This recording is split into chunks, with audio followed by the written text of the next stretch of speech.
सालों बाद पति कलेक्टर बनकर गांव पहुंचा। पत्नी ईंट भट्टे पर काम करती मिली। फिर जो हुआ, इंसानियत भी रो पड़ी। दोस्तों, यह सच्ची कहानी है उत्तर प्रदेश जौनपुर जिले की, जहां एक छोटा सा गांव है बरेपुर। इसी गांव में रहते थे अर्जुन और राधिका। अर्जुन के घर की हालत बहुत खराब थी। पिता लंबे समय से बीमार थे और मां दूसरों के घर बर्तन मांजकर किसी तरह घर चलाती थी। अर्जुन दिन में मजदूरी करता और रात में लालटेन की हल्की रोशनी में पढ़ाई करता। उसके पास ज्यादा कुछ नहीं था, कुछ पुरानी किताबें, एक टूटी चारपाई और एक सपना कि एक दिन वो पढ़ लिख कर बड़ा आदमी बनेगा। वह अक्सर खुद से कहता, बस पढ़ाई पूरी हो जाए, फिर सब बदल जाएगा। गांव के लोग उसकी बात सुनते तो बस चुप रह जाते। उन्हें विश्वास नहीं था कि इतने गरीब घर से कोई बड़ा बन सकता है। राधिका भी उसी गांव में अकेली रहती थी। उसकी मां कई साल पहले गुजर चुकी थी। एक छोटी सी झोपड़ी और थोड़ी सी जमीन थी जो अब खेती लायक नहीं रही थी। अपना गुजारा करने के लिए वह गांव में जहां काम मिलता वहां चली जाती। कभी खेतों में, कभी ईंट ढोने में, कभी किसी के घर काम करने में। दिन भर की मेहनत के बाद भी उसके चेहरे पर शिकायत नहीं होती थी। अर्जुन और राधिका एक दूसरे का सहारा थे। दोनों के पास देने के लिए पैसा नहीं था, लेकिन समझ और भरोसा था। जब भी अर्जुन पढ़ाई को लेकर परेशान होता, वह राधिका के पास चला जाता। एक शाम वह चुपचाप उसकी झोपड़ी के बाहर बैठा था। हाथ में किताब थी, लेकिन नजरें कहीं और थीं। राधिका ने पूछा, क्या हुआ? अर्जुन ने धीमी आवाज में कहा, शहर जाकर पढ़ना पड़ेगा, यहां रहकर कुछ नहीं होगा। कुछ पल के लिए खामोशी छा गई। शहर जाने का मतलब था पैसा, रहने की जगह, खाने का इंतजाम और सबसे बड़ी बात, गांव से दूर जाना। राधिका ने धीरे से पूछा, कब जाना है? पता नहीं, पैसे ही नहीं है। अर्जुन ने नजरें झुका लीं। उसकी आवाज में पहली बार बेबसी साफ सुनाई दे रही थी। अगले कुछ दिनों तक अर्जुन और भी ज्यादा काम करने लगा। सुबह से शाम तक मजदूरी करता, फिर रात में पढ़ता, लेकिन जितना भी कमाता वह शहर की पढ़ाई और रहने के खर्च के सामने बहुत कम था। एक रात वह थक कर जमीन पर बैठ गया। शायद मेरा सपना सपना ही रह जाएगा, उसने धीमे से कहा। उसी समय राधिका वहां आई। उसने कुछ नहीं पूछा, बस उसके पास बैठ गई। कुछ देर बाद उसने अपनी मुट्ठी खोली और उसके सामने कुछ पैसे रख दिए। अर्जुन चौंक गया। ये कहां से आए? राधिका ने नजरें बचाते हुए कहा, तू शहर जाएगा, बस तू चिंता मत कर, पढ़ाई कर। अर्जुन समझ गया कि यह पैसे आसानी से नहीं आए होंगे। उसने पैसे उठाने से मना किया। नहीं, मैं नहीं ले सकता। राधिका ने पहली बार थोड़ा सख्त होकर कहा, अगर तू नहीं जाएगा तो सारी मेहनत बेकार हो जाएगी। उसकी आंखों में अजीब सा विश्वास था, जैसे वह पहले से जानती हो कि अर्जुन सफल होगा। कई बार मना करने के बाद आखिर अर्जुन ने पैसे ले लिए। कुछ दिनों बाद शहर जाने की तैयारी पूरी हो गई। जाने के दिन पूरा गांव बस दूर से देख रहा था। किसी को ज्यादा फर्क नहीं पड़ रहा था, लेकिन राधिका चुपचाप खड़ी थी। बस आने की आवाज सुनाई दी। अर्जुन ने अपना छोटा सा बैग उठाया। उसमें कुछ कपड़े और किताबें थीं। बस इतना ही उसका सामान था। वो राधिका के सामने आकर रुक गया। मैं जल्दी लौटूंगा, कुछ बंद कर, उसने कहा। राधिका ने हल्की मुस्कान दी। मुझे पता है, बस चलने लगी। अर्जुन खिड़की से बाहर देखता रहा। राधिका वहीं खड़ी रही, जब तक बस आंखों से ओझल नहीं हो गई। उस दिन के बाद गांव की वही सड़क, वही खेत और वही झोपड़ी तो थे, लेकिन राधिका के जीवन में एक बड़ा खालीपन आ गया था। शुरू में अर्जुन की चिट्ठियां आती रहीं। वो शहर की पढ़ाई, काम और मुश्किलों के बारे में लिखता। राधिका हर चिट्ठी को कई बार पढ़ती और संभाल कर रख देती। लेकिन धीरे धीरे चिट्ठियों के बीच का समय बढ़ने लगा। एक हफ्ता, फिर एक महीना, फिर कई महीने। राधिका हर दिन डाकिये की राह देखती, लेकिन ज्यादातर दिन खाली ही गुजरते। उधर घर चलाने के लिए उसे पहले से ज्यादा काम करना पड़ रहा था। गांव में काम कम मिलता था, इसलिए वह पास के ईंट भट्टे पर जाने लगी। वहां सुबह से शाम तक भारी ईंटें ढोनी पड़ती थीं। हाथों में छाले पड़ गए थे, लेकिन उसने काम छोड़ना नहीं सीखा। शाम को जब वह थकी हुई अपनी झोपड़ी में लौटती, तो सबसे पहले पुरानी चिट्ठियां निकाल कर देखती। उन चिट्ठियों में लिखा हर शब्द ही उसका सहारा था। समय धीरे धीरे गुजरता गया। एक दिन डाकिया कई महीनों बाद उसके दरवाजे पर आया। राधिका दौड़कर बाहर आई, लेकिन उसके हाथ में कोई चिट्ठी नहीं थी। अब कोई खत नहीं आता तुम्हारे नाम, डाकिया ने साधारण आवाज में कहा और आगे बढ़ गया। राधिका दरवाजे पर ही खड़ी रह गई। उस दिन उसे पहली बार एहसास हुआ कि शायद दूरी सिर्फ रास्तों में नहीं, दिलों में भी आ गई है। लेकिन उसने इंतजार छोड़ना नहीं सीखा था। अगली सुबह भी वह उसी ईंट भट्टे पर काम करने चली गई, जहां धूल, धूप और थकान के बीच उसका हर दिन बीतने लगा। वहां सुबह सूरज निकलने से पहले काम शुरू हो जाता था। ठंडी मिट्टी को गूंथना, गीली ईंटों को उठाकर कतार में लगाना और फिर सूखने के बाद उन्हें भट्ठे तक ढोना। दिन भर यही चलता रहता। मजदूरी बहुत कम मिलती थी, लेकिन राधिका के पास दूसरा कोई रास्ता नहीं था। धीरे धीरे उसका शरीर इस कठिन काम का आदी हो गया, पर मन अब भी कहीं दूर अटका रहता था। काम करते समय भी वह अक्सर सड़क की तरफ देख लेती, जैसे कोई अचानक आ जाएगा। कई बार उसे लगता कोई उसका नाम पुकार रहा है, लेकिन पीछे मुड़कर देखती तो सिर्फ धूल उड़ती दिखाई देती। शाम को बाकी मजदूर अपने परिवार के साथ लौटते, बातें करते, हंसते, लेकिन राधिका चुपचाप अपनी झोपड़ी की तरफ चली जाती। उसके पास कहने के लिए कोई नहीं था। दिन महीनों में बदल गए, मौसम बदल गया, बरसात आई गई, फिर सर्दी आ गई, लेकिन उसकी जिंदगी वैसी ही रही।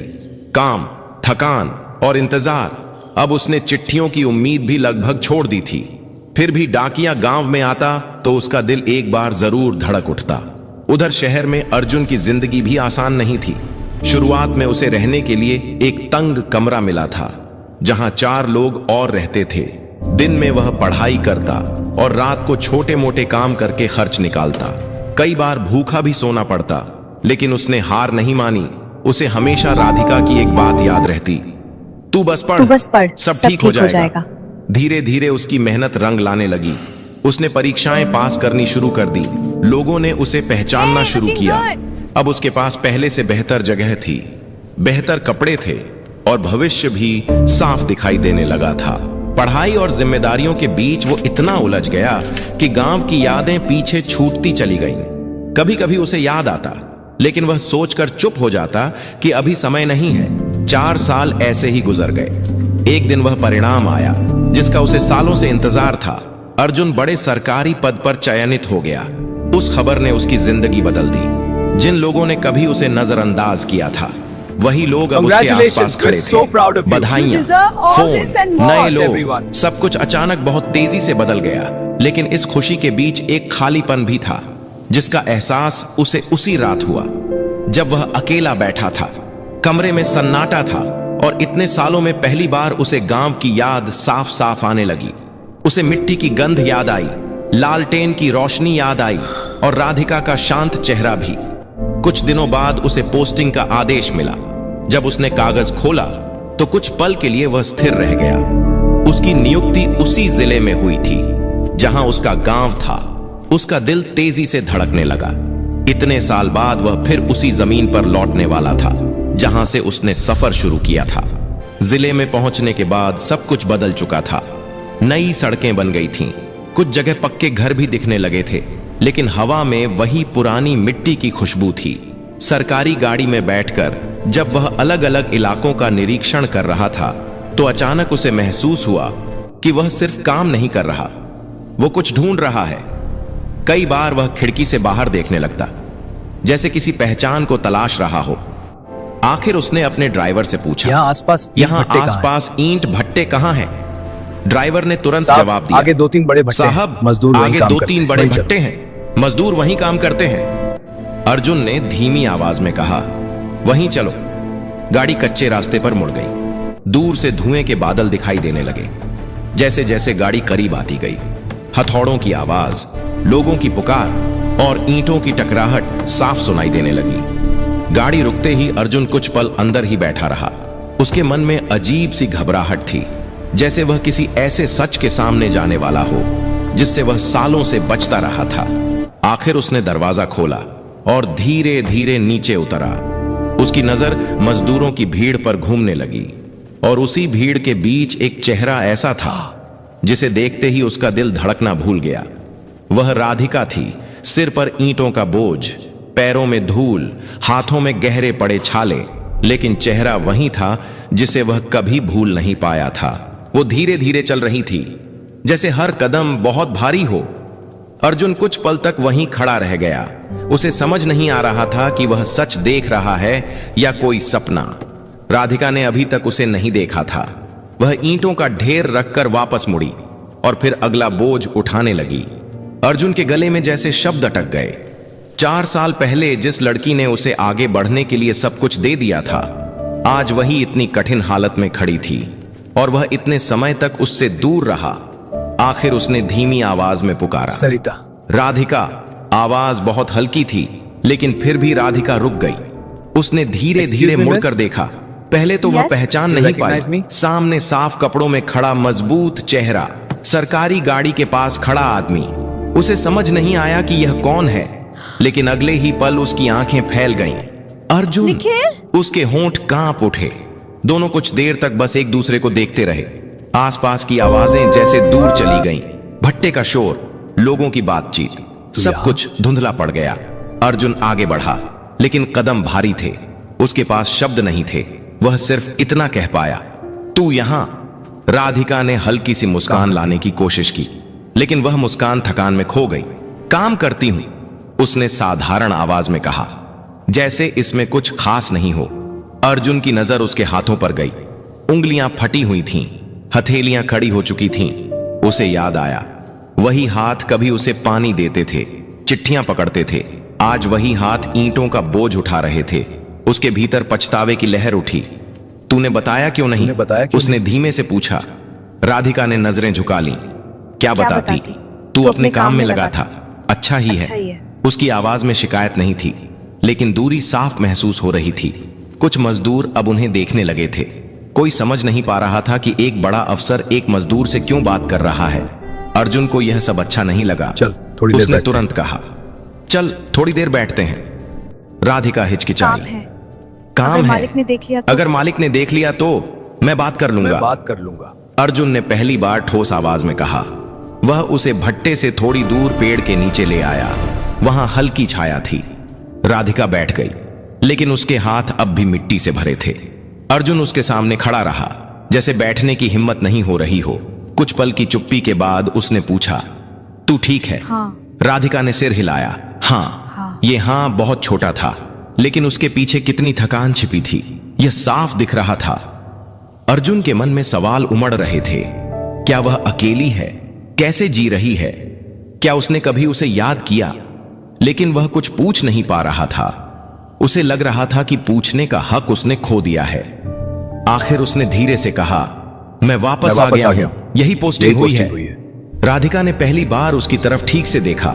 उसकी आंखों में आश्चर्य नहीं था, बस एक शांत भाव था। अच्छा है, उसने कहा। तू सफल हो गया। मुझे पता था। अर्जुन का दिल और भारी हो गया। उसने सोचा था कि शायद वह नाराज होगी, कुछ कहेगी, लेकिन यह शांत स्वीकार करना उससे ज्यादा दर्द दे रहा था। हवा में राख की हल्की गंध फैल रही थी। दूर भट्टे की आग जल रही थी। राधिका ने उठने की कोशिश की। मुझे जाना होगा, काम बाकी है, उसने कहा। अर्जुन ने अचानक कहा, राधिका चल मेरे साथ। वो रुक गई। कहां? उसने धीरे से पूछा। हमेशा के लिए। अर्जुन की आवाज कांप गई। यहां से हमेशा के लिए? राधिका कुछ पल तक उसे देखती रही। उसकी आंखों में सवाल थे, यादें थीं, और कहीं गहराई में दबा हुआ दर्द भी था। लेकिन उसने तुरंत कोई जवाब नहीं दिया और बस चुपचाप खड़ी रही। उसके चेहरे पर कोई साफ भाव नहीं था, जैसे वह अंदर ही अंदर बहुत कुछ सोच रही हो। हवा में भट्टे की गर्मी घुली हुई थी और दूर से मजदूरों की आवाजें आ रही थीं, लेकिन उस पल दोनों के बीच सिर्फ खामोशी थी। अर्जुन ने फिर धीरे से कहा, मैं सच कह रहा हूं, अब तुझे यहां नहीं रहना पड़ेगा। राधिका ने उसकी आंखों में देखा। इतने साल बाद याद आई मेरी। उसकी आवाज धीमी थी, लेकिन सीधी दिल तक पहुंच रही थी। अर्जुन के पास इसका कोई जवाब नहीं था। उसने नजरें झुका ली। गलती हो गई मुझसे बहुत बड़ी, उसने मुश्किल से कहा। मैं काम में उलझता गया और सोचता रहा कि एक दिन सब ठीक कर दूंगा, लेकिन समय निकल गया।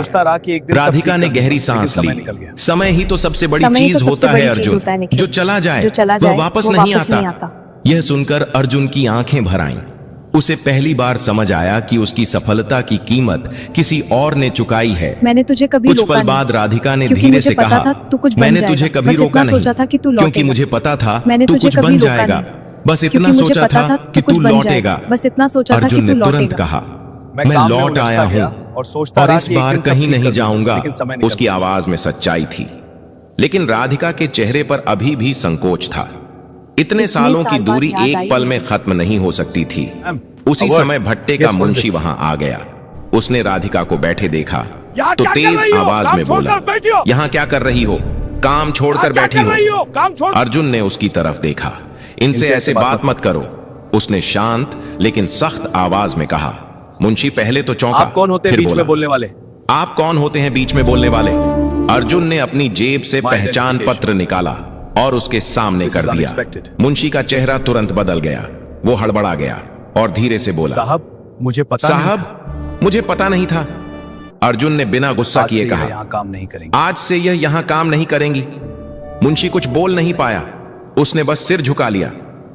राधिका यह सब चुपचाप देख रही थी। उसे समझ नहीं आ रहा था कि इतने साल बाद अचानक उसकी जिंदगी क्यों बदल रही है। अर्जुन ने उसकी तरफ मुड़कर कहा, चलो। वो अभी भी हिचकिचा रही थी। मेरे पास कुछ सामान है, उसने धीमे से कहा। ले आएंगे। अर्जुन ने जवाब दिया। दोनों भट्टे से बाहर की तरफ चलने लगे। मजदूर उन्हें जाते हुए देख रहे थे, लेकिन कोई कुछ नहीं बोला। राधिका के कदम धीमे थे, जैसे हर कदम पर वह अपने पुराने जीवन से दूर हो रही हो। सरकारी गाड़ी के पास पहुंचकर वह रुक गई। शायद उसने कभी इतनी बड़ी गाड़ी में बैठने की कल्पना भी नहीं की थी। अर्जुन ने दरवाजा खोला और धीरे से कहा, डर मत, बस बैठ जा। कुछ पल बाद वह चुपचाप अंदर बैठ गई। गाड़ी चल पड़ी। खिड़की से बाहर देखते हुए राधिका को वही रास्ते दिखाई दे रहे थे जिन पर वह रोज पैदल चलती थी, लेकिन आज सब कुछ अलग लग रहा था। गाड़ी गांव की तरफ मुड़ी। रास्ते में खेत, पेड़ और छोटे छोटे घर दिखाई देने लगे। जैसे ही बरेपुर की सीमा आई, राधिका का दिल तेज धड़कने लगा। गाड़ी उस पुरानी जगह पर जाकर रुकी जहां कभी अर्जुन का घर था। घर अब पहले से भी ज्यादा जर्जर हो चुका था। दीवारों का प्लास्टर झड़ चुका था, दरवाजा आधा टूटा हुआ था और आंगन में झाड़ियां उग आई थीं। राधिका धीरे से नीचे उतरी और घर को देखने लगी। अर्जुन भी उसके पास आकर खड़ा हो गया। यहीं से सब शुरू हुआ था, यहीं से सब शुरू हुआ था और यहीं से फिर शुरू करेंगे, उसने कहा। राधिका की आंखें नम हो गईं। इतने सालों की थकान जैसे अचानक बाहर आना चाहती थी, लेकिन वह खुद को संभाले रही। अकेली नहीं है। अर्जुन ने धीमे से कहा, अब तू अकेली नहीं है। यह सुनते ही उसकी आंखों से आंसू बह निकले, जिन्हें वो अब तक रोक कर रखे हुए थी। कई साल बाद पहली बार उसे लगा कि शायद इंतजार खत्म हो गया है, लेकिन दिल में अब भी एक डर बाकी था कि कहीं यह सब सपना ना हो। वह टूटी दीवारों वाले उस घर के सामने खड़ी थी जहां कभी जीवन की शुरुआत हुई थी और जहां से एक दिन सब बिखर गया था। आंगन में सूखी घास उगी थी, छप्पर जर्जर से टूट चुका था और दरवाजे की लकड़ी सड़ने लगी थी। फिर भी उस घर में एक अजीब सा अपनापन था, जैसे वह अब भी उनका इंतजार कर रहा हो। अर्जुन ने धीरे से दरवाजा धक्का दिया। वह चरमराते हुए खुल गया। अंदर धूल जमी थी, कोनों में मकड़ी के जाले लटके थे और टूटी चारपाई एक तरफ पड़ी थी। वो कुछ पल चुपचाप खड़ा रहा, जैसे हर चीज उसे पुराने दिनों की याद दिला रही हो। राधिका भी धीरे धीरे अंदर आई। उसने दीवार को हाथ से छुआ, जैसे यकीन कर रही हो कि यह सब सच है। इसे ठीक करवा दूंगा, अर्जुन ने कहा। फिर से रहने लायक बना देंगे। राधिका ने हल्की आवाज में पूछा, तू सच में यहीं रहेगा? अर्जुन ने बिना सोचे जवाब दिया, हाँ, अब कहीं नहीं जाऊंगा। अब कहीं नहीं। उसके शब्दों में कोई दिखावा नहीं था। इतने सालों बाद पहली बार वह अपने फैसले को लेकर पूरी तरह शांत दिखाई दे रहा था। अगले ही दिन से काम शुरू हो गया। मजदूर बुलाए गए, टूटी छत हटाई गई, नई लकड़ियां डाली गईं, दीवारों पर फिर से प्लास्टर चढ़ाया गया। गांव के लोग दूर खड़े होकर यह सब देखते रहे। उन्हें यकीन नहीं हो रहा था कि वही अर्जुन, जिसे कभी कोई गंभीरता से नहीं लेता था, आज इतना बड़ा अफसर बनकर अपने पुराने घर को खुद खड़ा कर रहा है। राधिका भी खाली नहीं बैठी। वह आंगन साफ करती, टूटे सामान को अलग रखती और नए घर के लिए चीजें व्यवस्थित करती। उसके चेहरे पर थकान तो थी, लेकिन इस बार उस थकान में उम्मीद भी थी। कई साल बाद उसके दिन सिर्फ मजदूरी में नहीं बीत रहे थे। कुछ दिनों में घर पहचान में आने लगा। छत मजबूत हो गई, दीवारें चमकने लगीं और आंगन फिर से खुला दिखाई देने लगा। जब आखिरी काम खत्म हुआ तो अर्जुन ने दरवाजे पर नई कुंडी लगाई और पीछे हटकर घर को देखा। अब ठीक है, उसने धीरे से कहा। राधिका दरवाजे पर खड़ी थी, उसकी आंखों में चमक थी, लेकिन वह कुछ बोल नहीं पाई। शायद शब्द कम पड़ रहे थे। शाम को दोनों आंगन में बैठे थे, हल्की हवा चल रही थी और आसमान में सूरज ढल रहा था। चारों तरफ शांति थी, वैसी शांति जो बहुत लंबे संघर्ष के बाद तुझे पता है मैं जितना आगे बढ़ता गया उतना ही खाली होता गया। कहा, तुझे पता है मैं जितना आगे बढ़ता गया उतना ही खाली होता गया। उतना ही खाली होता गया। सुकून नहीं था। सब कुछ था लेकिन सुकून नहीं आज समझ आया कि राधिका ने उसकी तरफ देखा। आज समझ आया कि असली कमी क्या थी। उसने आगे कहा। राधिका ने कुछ नहीं पूछा, लेकिन उसकी आंखों में जवाब था। अर्जुन ने उसकी तरफ देखते हुए कहा, मैं जितना आगे बढ़ता गया उतना ही खाली होता गया। यह सुनकर राधिका की आंखें फिर भर आईं। उसने नजरें झुका लीं, जैसे अपने आंसू छिपाना चाहती हो। कुछ देर बाद उसने धीरे से कहा, मैंने कभी सोचा भी नहीं था कि सब फिर से ऐसा हो जाएगा। अर्जुन ने जवाब मुझे दिया, भी नहीं, मुझे भी नहीं। शायद कुछ रिश्ते टूटते नहीं, शायद कुछ रिश्ते टूटते नहीं, मुझे बस समय के नीचे दब जाते हैं। कुछ रिश्ते टूटते नहीं, बस समय के नीचे दब जाते हैं। आंगन में दिया जल रहा था। उस छोटी सी रोशनी में दोनों के चेहरे साफ दिखाई दे रहे थे, थके हुए लेकिन संतुष्ट। अर्जुन ने गंभीर होकर कहा, एक बात वादा कर, अब कभी मुझे छोड़कर नहीं जाएगी। राधिका ने उसकी तरफ देखा। इस बार उसकी आंखों में डर नहीं था। अगर तू साथ रहेगा तो कहीं जाने की जरूरत ही नहीं पड़ेगी, उसने शांत आवाज में कहा। अर्जुन ने धीरे से सिर हिलाया। मैं हमेशा साथ रहूंगा। उस पल कोई बड़ा वादा नहीं था, कोई शोर नहीं था, बस दो लोगों का शांत विश्वास था जो शब्दों से ज्यादा मजबूत होता है।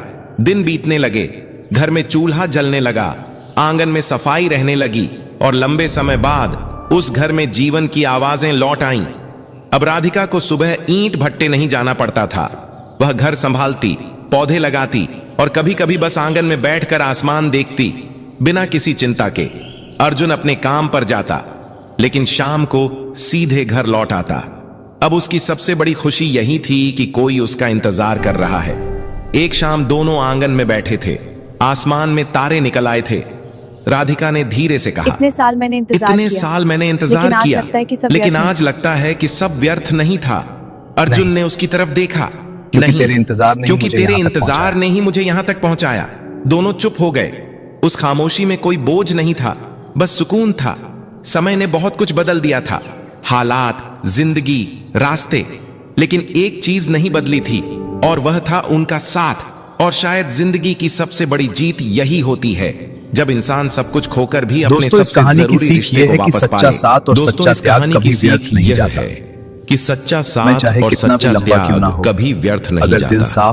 समय चाहे कितना भी लंबा क्यों ना हो, अगर दिल साफ हो तो रिश्ते फिर से जुड़ सकते हैं। सफलता तभी पूरी होती है जब उसमें अपने लोगों की जगह खाली ना हो। लेकिन अब आप बताइए, अगर आपकी जिंदगी में कोई ऐसा इंसान हो जिसने आपके लिए सब कुछ किया हो, तो क्या आप उसे कभी अकेला छोड़ सकते हैं? किया हो तो क्या आप उसे कभी अकेला छोड़ सकते हैं? जिसने आपके लिए सब कुछ किया हो, तो क्या आप उसे कभी अकेला छोड़ सकते हैं? और अगर यह कहानी आपके दिल को छू गई हो तो इसे जरूर शेयर करें। और ऐसे ही सच्ची और भावनात्मक कहानियां सुनने के लिए डार्क स्पायर स्टोरीज को सब्सक्राइब करना ना भूलें। चैनल कहानी मिलेंगे अगली कहानी में। तब तक अपना ख्याल रखें। जय हिंद, जय भारत।